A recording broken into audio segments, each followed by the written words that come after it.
So let's continue with what we started discussing yesterday.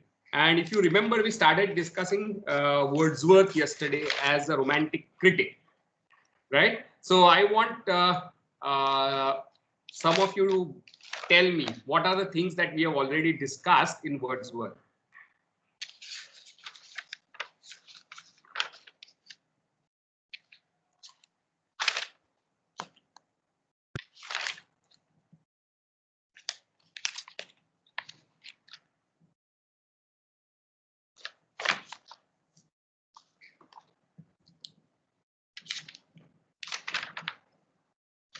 Who remembers?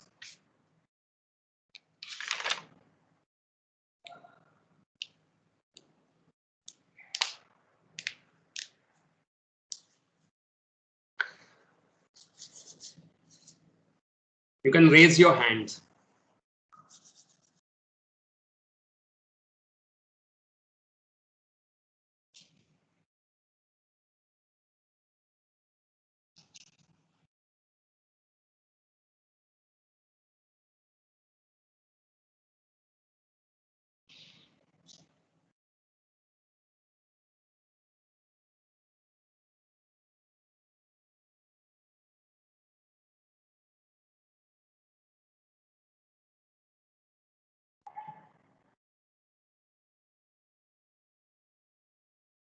No one remembers?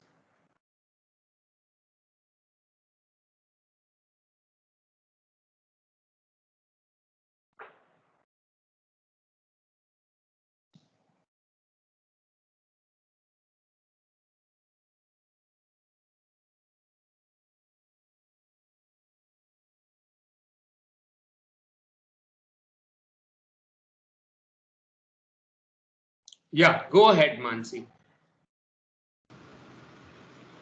Am I audible, sir? Yeah. We started discussing William Wordsworth, and we started with discussing his autobiographical poem, Prelude, which was published in 1809. Um, Three books of the poem were on the events of the French Revolution. He went to France in his youth and witnessed the French Revolution, and he was quite in awe of the revolution. He went to France and became a patriot by supporting the third estate of the people. He says he calls the time as an hour of universal ferment and declares himself as a patriot whose heart was given over to the French people. He also calls the revolution simply an expression of nature's certain course. He calls the revolution as nature's rebellion against monstrous law, and also says that nature is the force behind French Revolution. And this idea of nature in Wordsworth was quite opposite to that of Pope's. According to Pope, the idea of nature was more got to do with rules mm, and imitating the Augustan models, while in Wordsworth we see a different idea of nature. He also says that it was a bliss to be alive and being young was heaven during the French Revolution. Um, Later on, as the revolution progresses, he changes his mind about French after the aggression that French shows against Spain and Italy. His mind about France changes, and he slowly becomes a political conservative. So, from supporting the common people, he starts admiring the nobility. Right. He calls the French the oppressors. Correct. Then we discussed his ideas on imagination. He Imagination for him is a sensible image of reason. He connects both reasoning and sensing. He says imagination causes mind to transcend both reason and sense. He also gives an important idea, which was a desire to unify subject and object, was the power of imagination. He says that the world is seen through senses, and reason tries to understand this world, while imagination is what bridges the gap between senses and reason. So, imagination becomes a very comprehensive and unifying idea, according to Wordsworth. Right. He also talks about spots of time, which could be called as moments of realization or imaginative insights in our existence when our minds are nourished and renovated. In his lines composed a few miles above Tintern Abbey. Yeah, that's all I remember. Yes. Very good. Yeah. So what we saw basically was that the whole idea of nature is being recast, right? So in the neoclassical era, you found that nature implied a certain order, principles of order that maintained the balance and the hierarchy of the universe, right? And it resembles the Stoic idea of logos, right? Which came uh, through Plato and Neoplatonicism onwards. So nature was that kind of logos or ordering principle. However, what is happening now is now Wordsworth starts seeing French Revolution as an act of nature, as if it's driven by nature.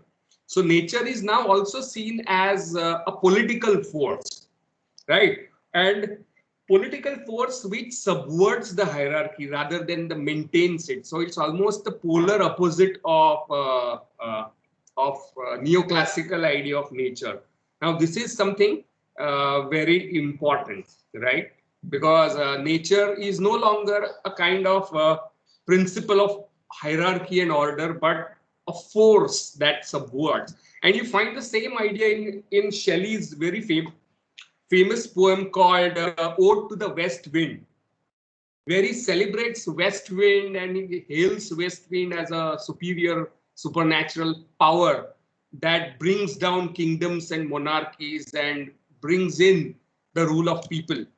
So democratic impulse in French Revolution was seen as an expression of nature or natural human nature or something that is inherent in human nature, right? The spirit of rebellion, spirit of equality. So that is a very radical new way of thinking about nature that you find in Wordsworth.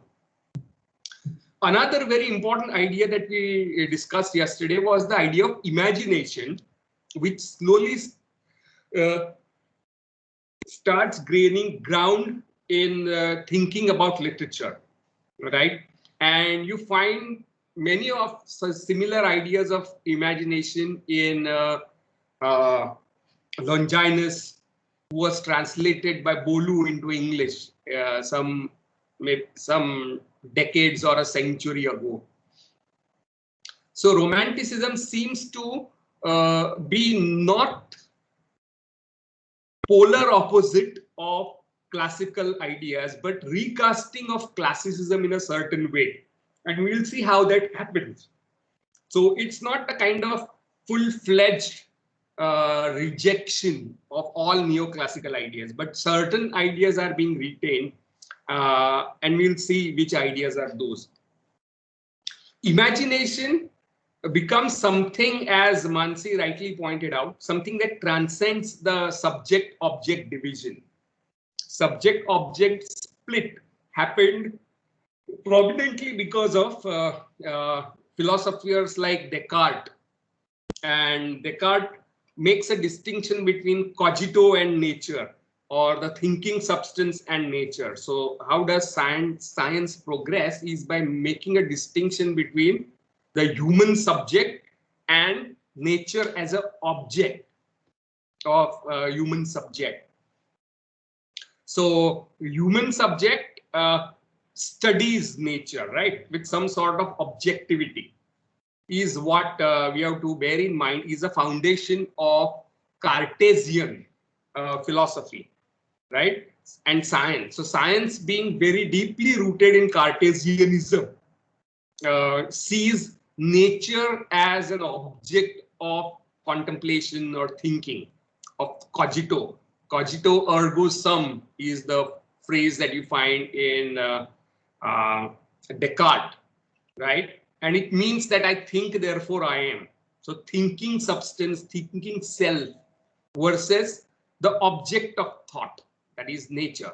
So this dichotomy is in some way transcended by imagination, because imagination is kind of a power that connects reason with senses.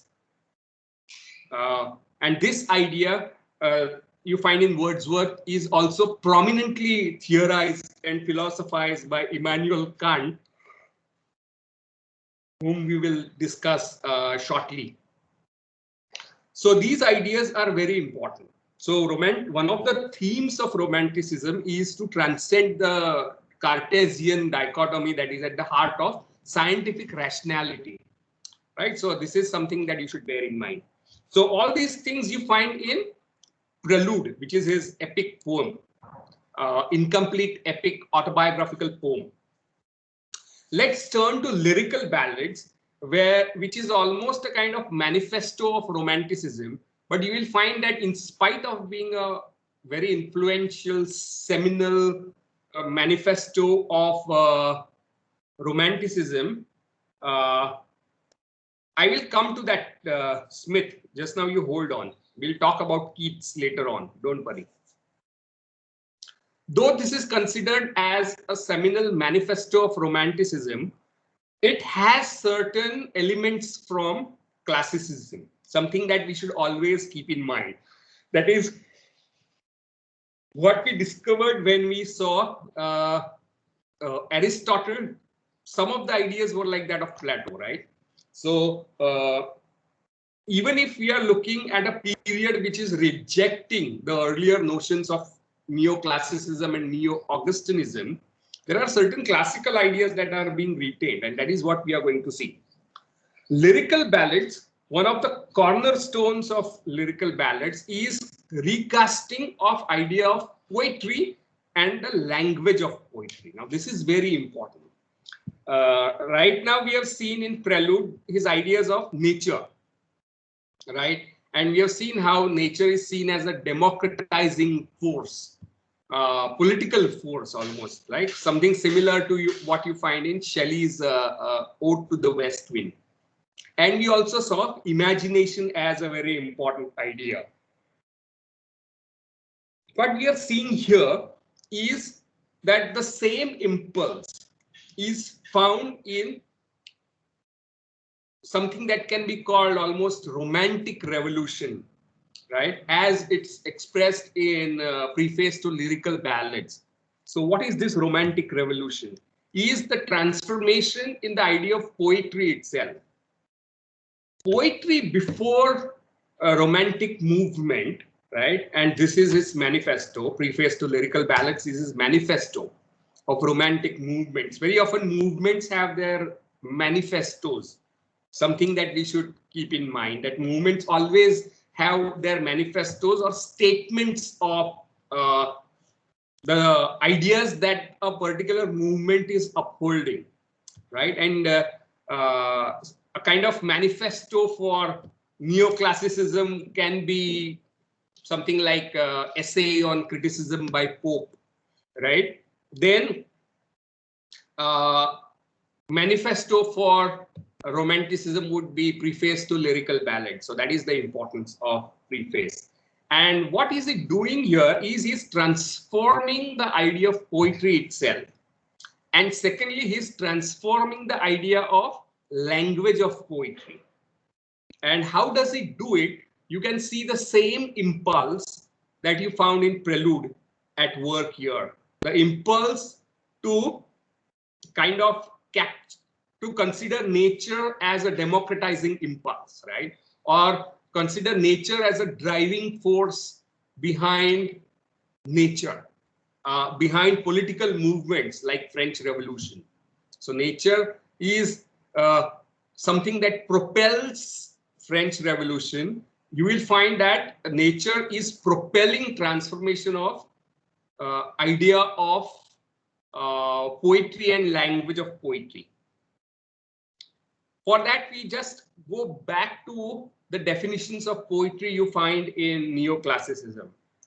And the cornerstone of neoclassical, neo-Augustan definition of poetry is the idea of mimesis. Right? Mimesis is imitation. It goes back right into the heart of Aristotle and Plato, right? Mimesis is imitation, as we have discussed in last semester.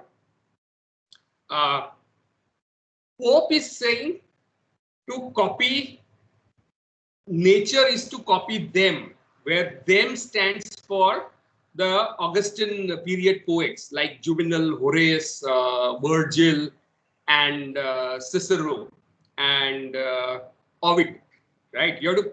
Why do you copy? Why do you imitate Ovid? Why do you imitate Horace? Why do you imitate Homer? Is because to imitate them is to imitate nature. These classical texts embody the principles of nature. That's why to copy them is to copy nature. Wordsworth is saying something entirely different. Look at this. Let's look at something very different. He is saying that poetry is something else. It's no longer page number 438. He's saying poetry is the spontaneous overflow of powerful feelings which takes its origin on page 438. Its origin from emotions recollected in tranquility. The emotion is contemplated till by a species of reaction. Tranquility gradually disappears and an emotion kindred to that which was before the subject of contemplation is gradually produced and does itself actually exist in mind. In this mood, successful composition generally begins. Right? What do you mean by poetry is the spontaneous overflow of powerful feelings, which takes its origin where? It takes its origin in your recollection of something, right? Recollection, when you are at peace in tranquility and you remember something that happened in the past, very often in your childhood or youth, right? And that brings about a certain mood which creates this spontaneous outburst, right? And you can see that this is no longer Pope's definition of poetry. This is a new model of poetry that has come in, which lays emphasis on individual, subjective, emotional states, right? And which sees poetry as expression instead of poetry as imitation. There is a paradigm shift that has happened. Poetry or literature is no longer just imitation, but an expression of memories of emotions that you recollect in tranquility. So according to some scholars like M.H. Abrams, whose glossary of literary terms you studied in your first year. Do you remember M.H. Abrams? The name of M.H. Abrams?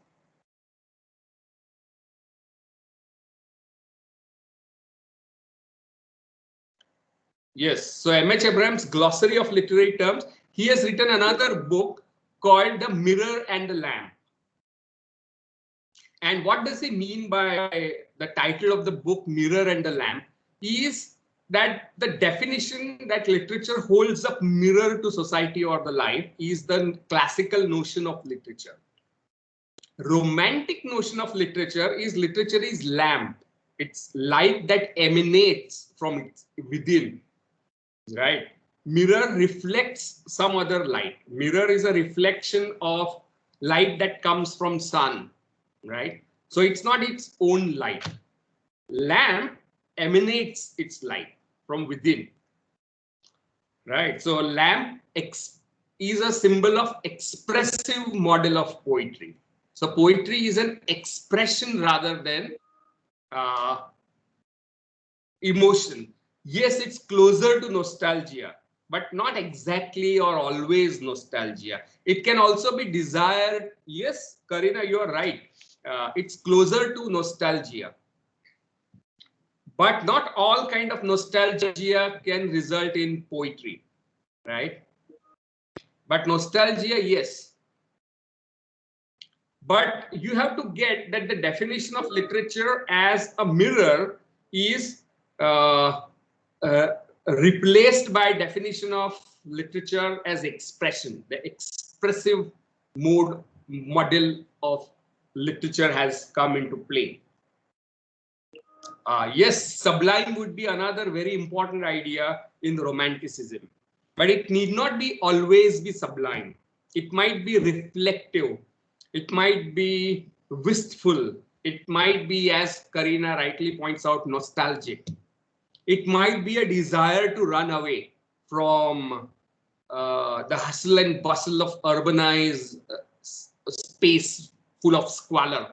You want to run away to idyllic pasture, right?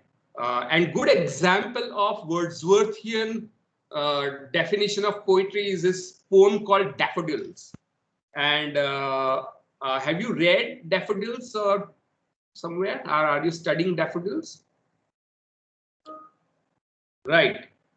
You have studied it, Jaldi,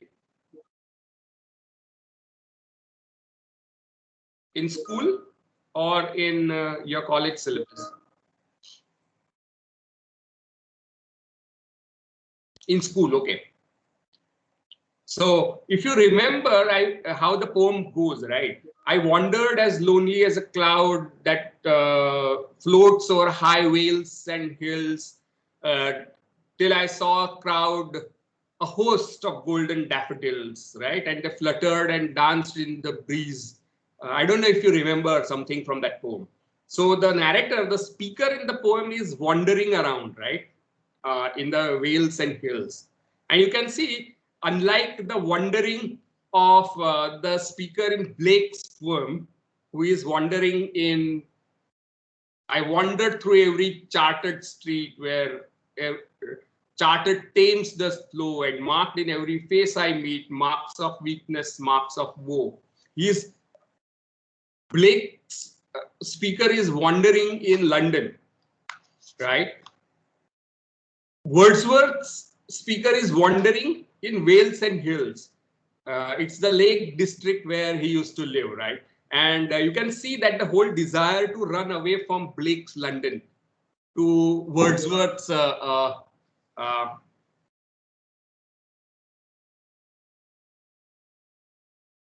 hmm. So the whole desire to run away from Blake's terrible city, right? And you find, and what he does is he sees a host of golden daffodils and they are dancing in the breeze like butterflies and they are all golden yellow, right? So there is a kind of shock of seeing a huge kind of field full of daffodils. And then towards the end of the poem, the speaker says that whenever in a pensive mood on couch I lie, uh, it's in the bliss of solitude. Something, I'm not quoting the exact lines, but I'm quoting the phrases, right? And they flash upon that inward eye, which is the bliss of solitude, right? And this is the moment where he remembers that encounter with daffodils on the hills while he was wandering aimlessly like a cloud, right? So this memory of suddenly encountering daffodils comes back to him, right? And yes, oft when on my couch I lie in vacant or in pensive mood, they flash upon that inward eye, which is the bliss of solitude. And then my heart with pleasure fills and dances with the daffodils, right? So his heart starts dancing with the daffodils when? When he remembers daffodils, when he is lying on his couch and they again flash him back. So these are the emotions recollected in tranquility. right? And this is where the poem originates. So what Wordsworth is describing is the state of mind which gives birth to poetry, right? And you can see this is an expressive model of poetry that Wordsworth is bringing in. And this is a very modern idea of poetry that we almost follow even today. We still think of poetry as expression of your emotion or moods or states of mind, right? Something inside you is brought outside. That is how we look at poetry even today. So this expressive model of poetry, the modern expressive model of poetry, is almost being uh, established as the definition of poetry by Wordsworth, right? It's not that Wordsworth may have invented it, but he has established it as the model of what is poetry or what is literature. And very often romantic poetry is about childhood or seeing that solitary rebirth, right? And you can see that the poets are taking rustic life as their subjects. They're talking about nature as it's embodied in rustic life. So city life is artificial for them, right? So the contrast between artificial, mechanical, urbanized life with uh,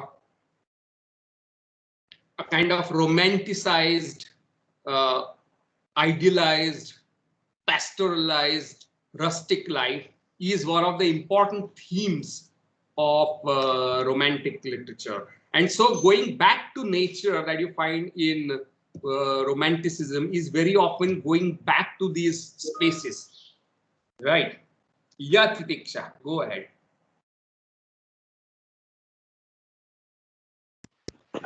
So, like Yeah, Wordsworth, am I audible? yeah. Okay. So Wordsworth says that poetry is like spontaneous overflow of powerful feelings, and it's like Mhm. a recollection in tranquility. My question is, I was thinking about, I mean, is this just specific to romantic poetry? Because if I think about poetry which is perhaps based on an alien world in some other galaxy, which is not really related to nature in any way, shape, or form, but it's अरे poetry aliens भी nonetheless. तो naturally है ना, aliens कहाँ unnatural है? So sorry. Aliens भी तो naturally होंगे ना, भगवान ने ही बनाए होंगे ना एलियंस को भी. Okay, sir. So I mean, I was just wondering if the recollection, the word recollection being used here. So when we talk about recollection, it is more often than not based on something which has probably happened in the past or something which we have the prior knowledge of, you know. So Right. even if Wordsworth hadn't ever been to a field of daffodils, he knows somewhere that there's a possibility of them existing, and he's imagining it and then writing about it. I'm Possible. really not able to form this properly, the question, but Hmm. what about uh, poems which are not really based on something which has happened or something which exists? I mean, So something if which I is get not your natural, question, maybe. you are asking poems based not on personal experiences, right? To put it Perhaps. right. Yeah. Yes, sir. That means Wordsworth may not have experienced this, or the alien world that you mentioned is not something that is based on your personal experience, but you're still writing about them, Yes, right? sir.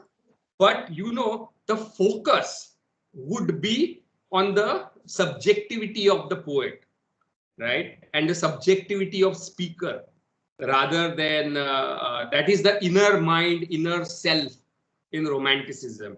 It is still expression of inner self of the poet. It is the lyric that is the most important genre in Romanticism. Not without, it's not accidental or coincidental that lyric as an expression of innermost feelings and emotions is the most popular form in Romanticism. And they, even when they wrote about experiences they did not have, like the events that happened in the past, usually in medieval period, right? For example, Keats has a poem called Eve of Saint Agnes, very famous poem which talks about how lovers elope on Eve of Saint Agnes. The focus is on the emotional part, right? Right.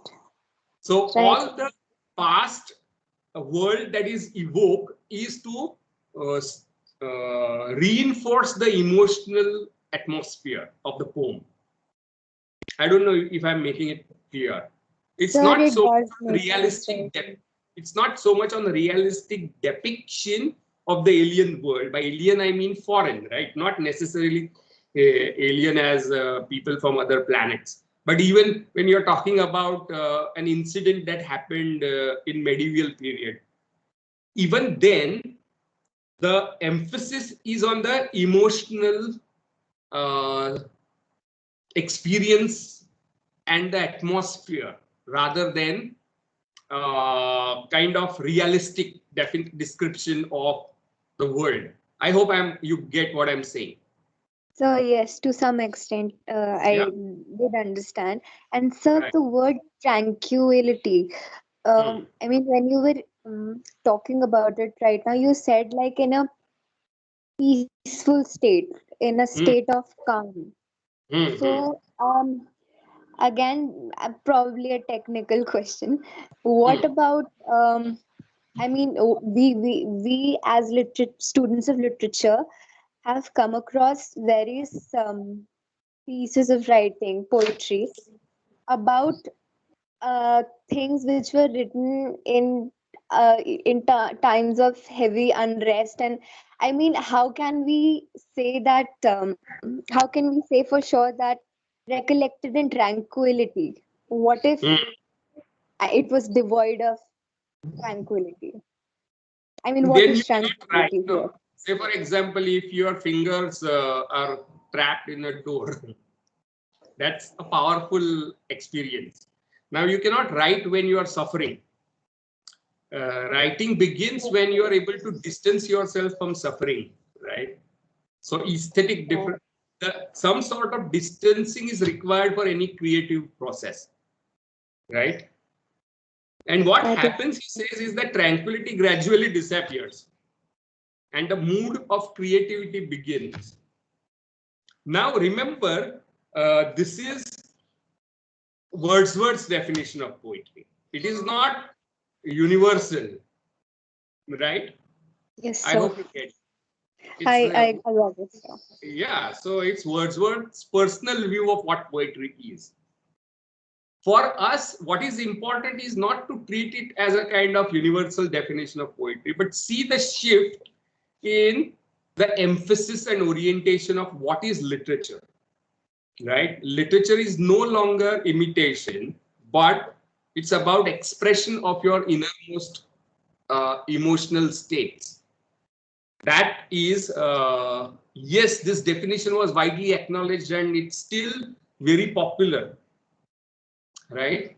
And you will see how T.S. Eliot attacks this very definition of uh, poetry in his attack on romanticism later on. Uh, but in spite of Eliot's attack on romanticism, he is not going back to Pope's definition of poetry as imitation of the classics or consider classics. But you can see what Pope is saying, that if you have to write poem, then you should try to imitate Virgil or Juvenal, right? What Wordsworth is saying, that if you have to write poem, you have to express your innermost state of mind. You can see the difference between the two definitions, right? There is more individualistic, subjective, personal component to literature that is being emphasized by the romantic redefinition of literature. Right? Yes, sir. Another thing that gets recast is the notion of who are you writing for and how are you writing.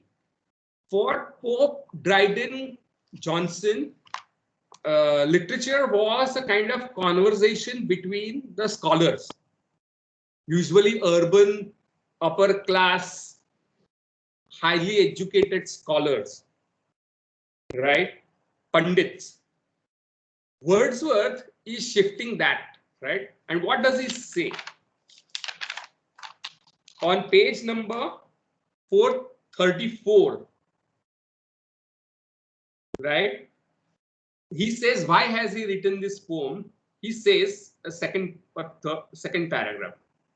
The central aim of the poem of lyrical ballads is to choose incidents and situations from common life and to relate or describe them throughout as far as possible in a selection of language really used by men. And at the same time, to throw over them a certain coloring of imagination, whereby ordinary things should be presented to the mind in an unusual aspect. To make these incidents and situations interesting by tracing in them the primary laws of our nature, chiefly as far as regards the manner in which we associate ideas in the state of excitement, right? Humble and rustic life was generally chosen because in that condition the essential passions of heart are under less restraint and speak a plainer and more emphatic language. Because in that condition of life, our elementary feelings coexist in a state of greater simplicity. And in condition, the passion of men are incorporated with beautiful and permanent forms of nature. So what should you write? What are they writing about? They are writing about emotions and feelings of rustic, ordinary people, right? They are writing about emotions and page number 434.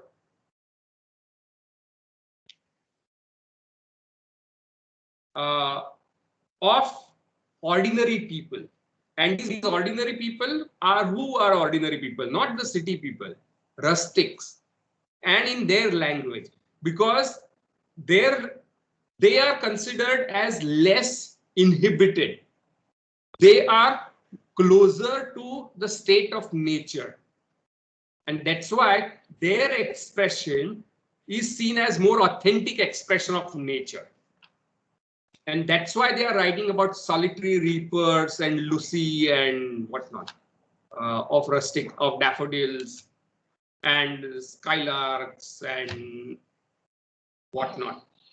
So you can see that unlike Pope or Dryden or Johnson, the world they are writing about, for example, consider a mock heroic poem by Pope called The Rape of the Lock, right, which talks about an aristocratic society where a very trivial incident of one man cutting off a lock of hair of a girl is described using the tropes and devices from epics to make fun of the whole triviality of it.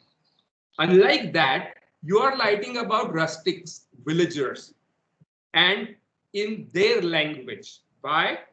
Because they are closer to nature, they are less inhibited by rationality, scientific rationality, right? They are, their expression is, according to him, more beautiful and permanent form of nature. So they are turning to the folk, right? Or folk models of literature as a kind of expression of authenticity. And that's why if you look at the titles of the poem, or the title of the entire collection is what? Is lyrical ballads. So ballad form becomes very popular, unlike the heroic couplets of Augustan period, Neo Augustan period, right? Which was artificial, scholarly, witty, Right. Connect back to nature, right? The origin. And this is similar to Ruskin's idea that man is born free, but the society has corrupted him. To go back to nature is to go back to the original state of noble savagery. That's the term Rousseau uses, right? Paganistic ideas, ballads, very true. Going back to the folk. So folk becomes the model of literature, folk literature, right? Rather than the classical models of literature like heroic couplets or mock heroic or satires or what. And language is the language used by men. That is something very important here, right? It's not language used by a scholar for the scholar. And if you look at page number 433, again, he says that these poems are experiments. The second last paragraph. Written chiefly to discover how far the language of conversation in the middle and lower classes of society is adapted to the purposes of poetic pleasure. Right? So this kind of going back to nature can only be understood in the context of two major phenomena, historical things that have happened. Coming back to the history part of it, right? One is the French Revolution, which says that, look, ordinary people are also people. They have intrinsic human rights and they have right to decide who will rule over them. The democratic impulse of French Revolution is taking the poet to the people, right? You can see how Wordsworth is trying to democratize the notion of poetry. So Pope and Dryden would say only Pandits can write poetry. Wordsworth would say even rustics can write poetry. Anybody can write poetry.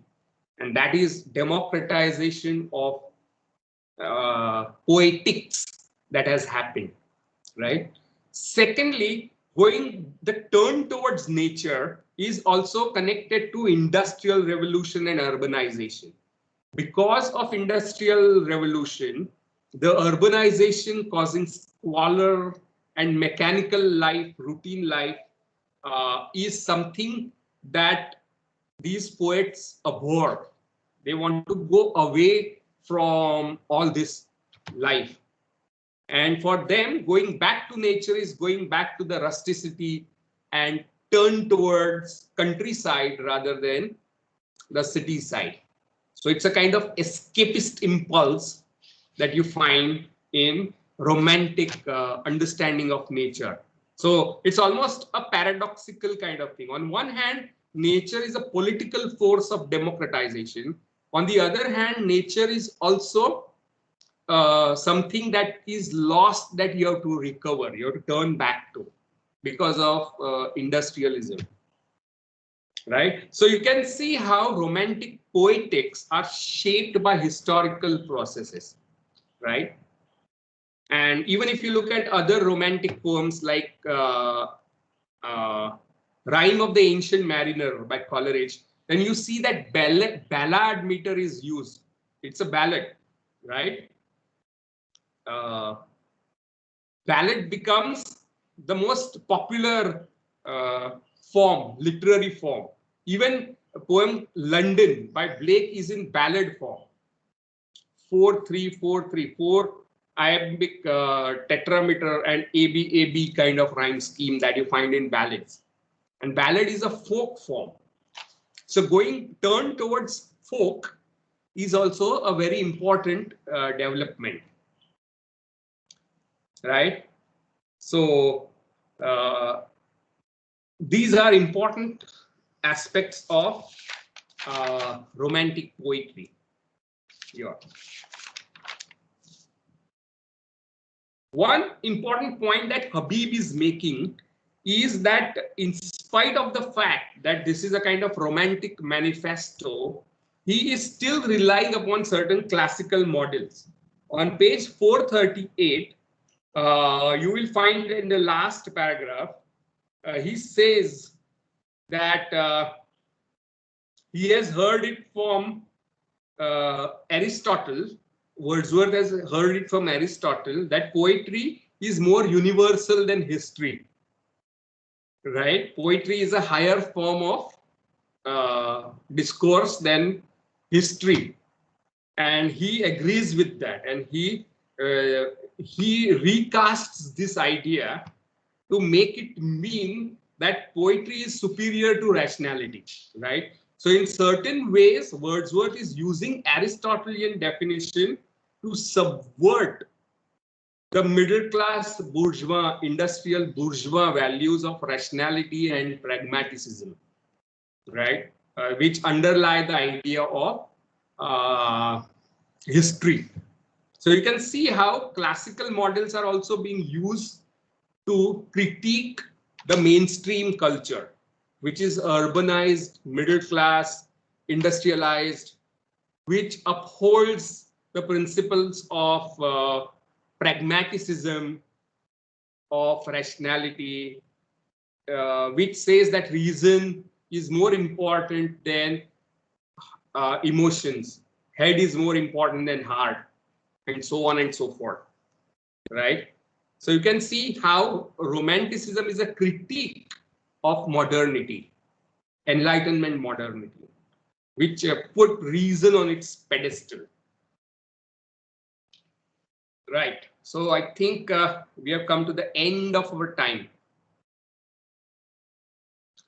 Your next class begins now.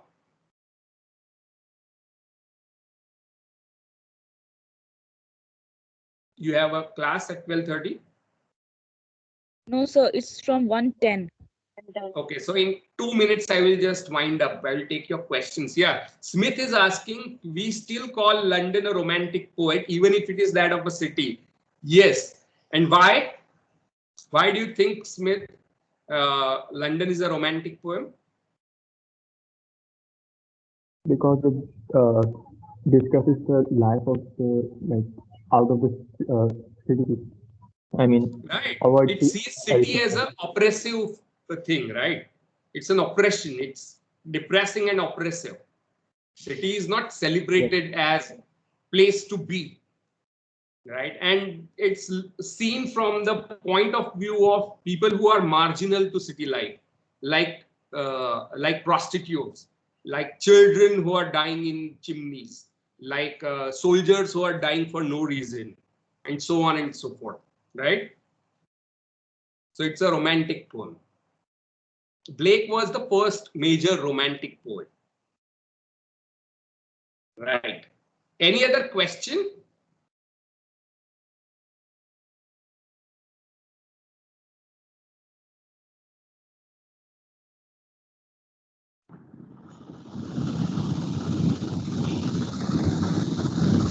Yeah, Paris.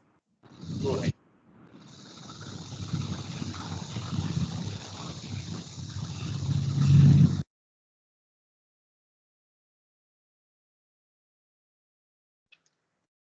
There was one question about Keats and negative capability, right?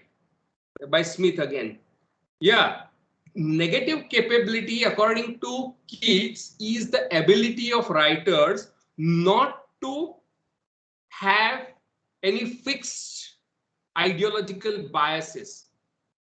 It is kind of detachment that a writer has. Writer does not take sides or has a kind of position.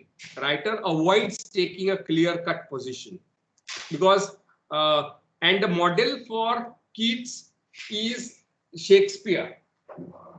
Right, as Shakespeare's plays, you cannot clearly make out on whose side Shakespeare is, or what are Shakespeare's own political biases. So Keats is almost, what should I say? He is using Shakespeare to make his own politics clear, right? So Keats is saying that poet should not get involved. It should not make the conflict personal in many ways, and that is the detachment that he is talking about in one of his letters. right? So what is important for us is that Shakespeare is reinterpreted in the light of romantic ideas. Shakespeare for Johnson is reinterpreted in the light of neoclassical debates, right? So Shakespeare is now being reinterpreted in the light of romantic notions of art, something that we'll look into more closely, right, when we start discussing Kant, Hegel, and Coleridge. So is there an absolute disregard for imitation in Wordsworthian poetics? I think there is a kind of disregard. He has replaced the idea of imitation with expression, right? It's not disregard, it's a kind of shift, paradigm shift in what is art that you find. So how does he look at poetry prior to him? Well, that's very interesting. Romantics would reinterpret the earlier poetry in the light of their own theories. Does that make sense? Just like Aristotle is used by Wordsworth for his own politics, for lack of better word, right? To assert that poetry is superior to rationality. He's quoting Aristotle, who says that poetry is higher form than history. But it's a very good question, because the entire tradition of literature is reinterpreted in the light of these new poetics, right? So Johnson is reinterpreting Shakespeare by transforming the idea of imitation. But romantics would abandon the idea of imitation altogether and see Shakespeare as a romantic poet.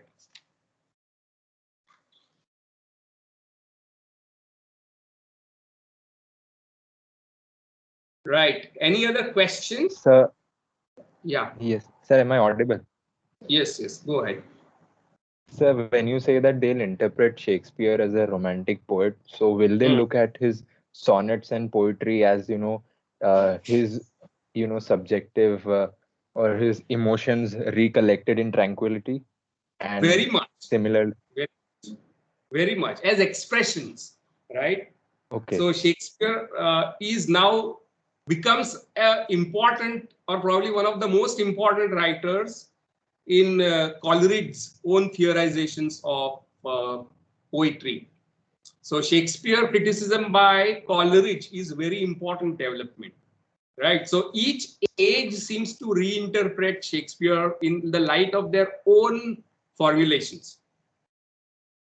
Okay. And one can see that there is also a kind of nationalistic impulse at work. You want to create a vernacular national canon of English literature, or English classic almost, right? He's with the ancients, says Johnson. He's in the same league as Homer, which is a very radical thing to say in those days, right? So you will see how romanticism is also deeply inflected by certain kind of nationalism. But what is meant by nation or national culture is going to change, right? National culture for Wordsworth is not the urban culture, but folk, but the authentic folk. So the rustic people are the true models of English, what should I say, English citizens, if you want to use that word. A new kind of idea of nation based on his idea of nature as a political force, right? So there is a new model of nationalism also emerging at the time, which sees in some sense industrialization as a corruption, as eroding national values. So there is a need to go back to the folk and the rustic.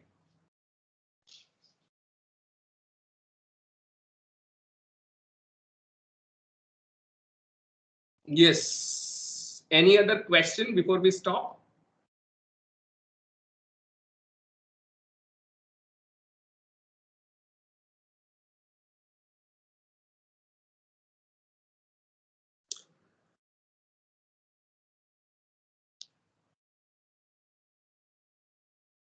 Okay. So if there are no questions, then we'll meet tomorrow.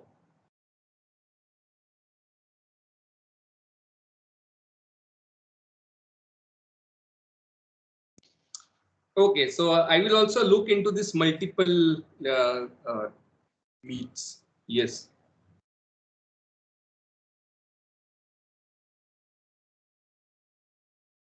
Yes, yes. Okay, so have a good day.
सब क्या है meeting है हाँ meet